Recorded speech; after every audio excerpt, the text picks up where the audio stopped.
आपको अहम खबर से आगाह कर रहे हैं। साबिक वजीर आज़म इमरान खान के कंटेनर पर फायरिंग से इमरान खान जख्मी हो गए। अहम और ब्रेकिंग न्यूज़ से आपको आगाह कर रहे हैं। इमरान खान का आज़ादी मार्च वजीराबाद से गुजर रहा था, जहां उनके कंटेनर पर फायरिंग की गई है। फायरिंग की जद में आकर इमरान खान भी जख्मी हुए हैं। ज़राए के मुताबिक इमरान खान के पाँव में गोली लगी है, जिसकी वजह से वो जख्मी हो गए। ज़राए तहरीक इंसाफ के मुताबिक इमरान खान को फौरी तौर पर बाय रोड लाहौर मुंतकिल किया जा रहा है।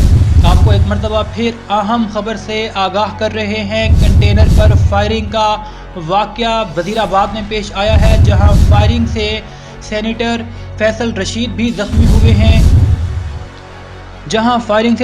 फैसल जावेद भी जख्मी हुए हैं। इसके अलावा भी पाकिस्तान तहरीक इंसाफ के 6 लोगों के जख्मी होने की इत्तला दी जा रही है। ताहम खुशकिस्मती से कोई जानी नुकसान नहीं हुआ।